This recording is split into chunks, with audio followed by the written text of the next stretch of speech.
سے آج کا پہلا مفصل نشریہ۔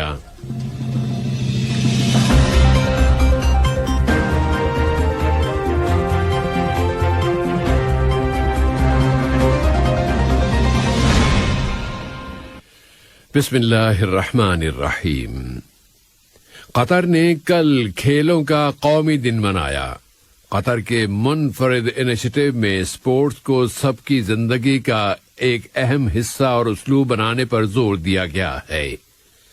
صاحب سمو امیر شیخ تمیم بن حمد آل ثانی نے کل صبح اسٹیٹ اسپورٹس ڈے کے ایونٹس میں شرکت کی اور صاحب سمو امیر نے البیت اسٹیڈیم کے پارک میں پیادہ چلنے والوں کی پٹی پر پیدل چلتے ہوئے پرائمری اسکولوں کے بچوں کا ساتھ دیا تاکہ چھوٹے بچوں کو بھی اسپورٹس کی اہمیت سے آگاہ کیا جا سکے اور اس طرح سب کی حوصلہ افزائی ہو کہ وہ اسپورٹس کو اپنے روزانہ کے معمولات اور زندگی کا ایک حصہ بنا لیں اور اپنے جسم کی صحت پر توجہ دیتے ہوئے صحت مند زندگی گزاریں۔ واضح ہے کہ البیت یا ہوم اسٹیڈیم کے چاروں طرف سبزے کے میدان بنائے گئے ہیں اور یہی وہ اسٹیڈیم ہے جہاں فیفا قطر 2022 ورلڈ کپ کی چیمپئن شپ کا افتتاحی میچ کھیلا جائے گا۔ صاحب سمو امیر کی جانب سے یہاں کے شہریوں اور یہاں مقیم باشندوں کے ساتھ مل کر ہر سال اسپورٹس ڈے کے ایونٹس میں شرکت کی جاتی ہے اور یہ شرکت اس قیادت کے اس بہترین تصور اور ویژن کی عکاسی ہے کہ قطری باشندوں اور یہاں مقیم باشندوں کی جسمانی بہتری میں اسپورٹس کو مرکزی اہمیت حاصل ہے اور اس طرح ایک مضبوط، طاقتور اور مستحکم سوسائٹی قائم کی جا سکتی ہے، ایک ایسی سوسائٹی جو ملک کے تمام شعبوں میں ہونے والی ترقی اور اٹھان کے سفر میں بھرپور طریقے سے حصہ لے سکے۔ قطر فاؤنڈیشن برائے تربیت، سائنس اور سماجی ترقی کے بورڈ آف ڈائریکٹرز کی سربراہ صاحبۃ السمو شیخہ موزہ بنت ناصر نے کہا ہے کہ اسپورٹس ڈے کو منایا جانا اسپورٹس کو زندگی کا ایک معمول بنانے اور انسانی بدن اور اس کے ذہن کی پائیدار صحت کے لیے اسپورٹس کی اہمیت کی عکاسی کرتا ہے کہ اسپورٹس کے ذریعے ہم زیادہ بہتر سوچ سکتے ہیں، زیادہ بہتر کام کر سکتے ہیں اور ہم زیادہ جدت لا سکتے ہیں۔ وزیر اعظم و وزیر داخلہ شیخ خالد بن خلیفہ بن عبدالعزیز آل ثانی نے بھی کل صبح اسپورٹس ڈے کے ایونٹ میں حصہ لیا۔ اس دن کا شعار ہے کہ اسپورٹس زندگی ہے۔ وزیر اعظم نے مارینا لوسیل میں پیدل چلنے والوں کے لیے بنائی گئی خصوصی پٹی پر پیدل چلتے ہوئے اسپورٹس ڈے کا آغاز کیا۔ برادر ملک مملکت مراکش کے وزیر اعظم جناب عزیز اخنوش جو ان دنوں ملک کا دورہ کر رہے ہیں اور متعدد وزراء بھی اس واکنگ میں وزیر اعظم کے ہمراہ تھے۔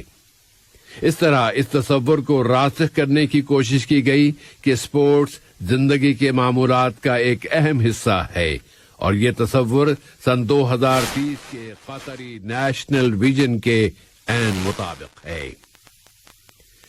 مجلس شورا کے اسپیکر جناب حسن بن عبداللہ الغانم نے اسپورٹس ڈے کی اہمیت پر روشنی ڈالتے ہوئے اپنے ایک بیان میں سب سے اپیل کی ہے کہ وہ اسپورٹس اور ورزش کو اپنا روزانہ کا معمول بنا لیں۔ وزیر اوقاف و اسلامی امور جناب غانم بن شاہین الغانم نے کہا ہے کہ ملک کا اسپورٹس ڈے اسٹیٹ کی جانب سے انسانوں کی سرپرستی کا ایک سچا اور پر اثر پیغام ہے اور یوں انسان اس دن انسانی نفس اور بدن کی حفاظت کے لیے اسلام کی مضبوط بنیادوں کی طاقت کا احساس کرتے ہیں۔ وزیر محنت ڈاکٹر علی بن سمیخ المری نے پرزور انداز میں کہا ہے کہ اسپورٹس ڈے قطری سماج کی زندگی میں انتہائی زیادہ اہمیت رکھتا ہے۔ انہوں نے کہا کہ یہ دن اس علاقے اور پوری دنیا میں اسپورٹس ایونٹس میں قطر کے لیڈنگ مقام و مرتبے کو مزید مستحکم کرتا ہے۔ قطر کی اولمپک کمیٹی کے سربراہ شیخ جوعان بن حمد آل ثانی نے بھی زندگی کے لیے اسپورٹس ایونٹس میں شرکت کی ہے۔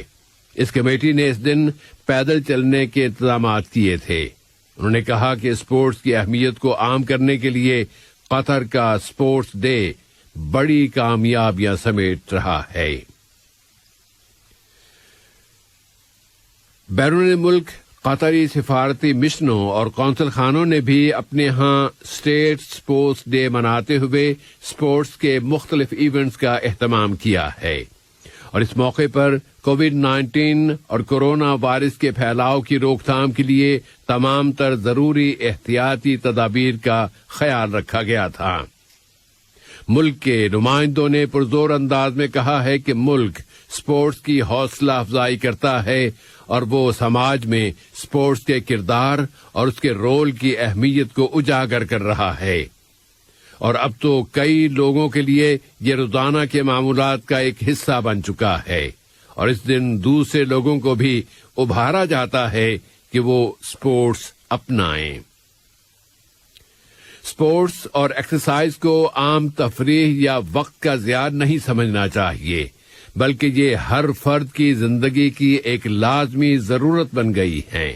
اس لیے اسپورٹس ڈے سوسائٹی کی اویئرنیس اور آگاہی کے لیے بہت اچھا موقع ہے کہ جس میں جسمانی ایکسرسائز اور صحت مند غذا دونوں کی طرف بھرپور توجہ دینا ہوگی۔ کل اسپورٹس فار آل نے ہر عمر کے افراد کے لیے بہت سے کھیلوں اور ورزشوں کا اہتمام کر رکھا تھا۔ مجموعی طور پر اس نے اسپورٹس کے 75 سے زیادہ ایونٹس منعقد کیے ہیں۔ ان میں تمام معروف کھیلوں کے ساتھ ساتھ ذیلی کھیلوں کا بھی اہتمام کیا گیا، تاکہ بچے، بڑے، مرد، خواتین، نوجوان اور بڑی عمر کے افراد سبھی اپنی اپنی پسند کے ایونٹ میں حصہ لے سکیں۔ اسپورٹس فار آل نے سال کے 365 دنوں کے لیے اسپورٹس کا مفصل پروگرام تیار کر رکھا ہے، اور کل بھی اسی پروگرام کے تحت ان ایونٹس کا اہتمام کیا گیا تھا۔ اسپورٹس ڈے کے موقع پر فٹ بال کی ورلڈ فیڈریشن فیفا نے اعلان کیا ہے کہ دنیا بھر سے فٹ بال کے شائقین نے ورلڈ کپ کے فیفا قطر 2022 کے مقابلوں کو دیکھنے کے لیے 17 ملین سے زیادہ ٹکٹوں کی ڈیمانڈ کی ہے، اور یہ تعداد بھی ٹکٹ بیچنے کے پہلے مرحلے کی تعداد ہے جو 20 روز پر مشتمل تھا۔ اسپورٹس ڈے کی تقریبات کو دنیا بھر کے متعدد اداروں نے بہت سراہا ہے اور کہا ہے کہ قطر اسپورٹس کے اجتماعی مفہوم کو راسخ کر رہا ہے۔ وہ ہر عمر کے لوگوں کے لیے اسپورٹس کی مختلف سرگرمیوں کے ذریعے عوامی شرکت کو بڑھاتا چلا جا رہا ہے، اور کل اسپورٹس ڈے کے موقع پر پورا ملک گویا کھیل کا ایک بڑا میدان بن گیا تھا۔ وہ اسپورٹس کے چاہنے والوں کو اس میدان میں جمع کرتا جا رہا تھا، اور یہاں کی قیادت اپنی عوام کے ساتھ مل کر اسپورٹس کی مختلف سرگرمیوں میں حصہ لے رہی تھی۔ اس طرح 11واں اسپورٹس ڈے ایک پائیدار اور صحت مند سماج کی جانب ملک کے سفر میں ایک اہم سنگ میل بن گیا کہ اسپورٹس ایک طرز زندگی ہے۔ یہ خبریں ریڈیو قطر سے نشر کی جا رہی ہیں۔ قطر نے لیبیا کے موجودہ حالات پر بحث کے لیے اطالوی دارالحکومت روم میں ہونے والے اعلیٰ اہلکاروں کے اجلاس میں شرکت کی ہے۔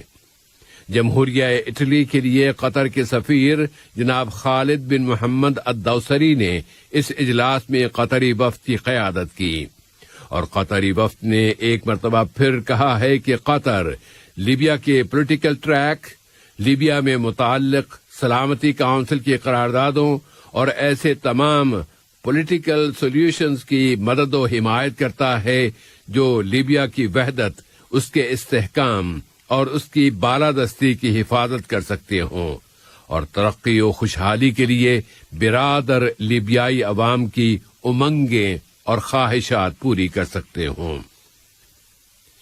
لیبیا سے متعلق ہے یہ خبر کہ لیبیا کے عبوری وزیر اعظم عبدالحمید الدبیبہ نے کہا ہے کہ وہ ایک نئے عبوری مرحلے کی ہرگز اجازت نہیں دیں گے اور وہ کسی اور متوازی انتظامیہ کو بھی ہرگز قبول نہیں کریں گے۔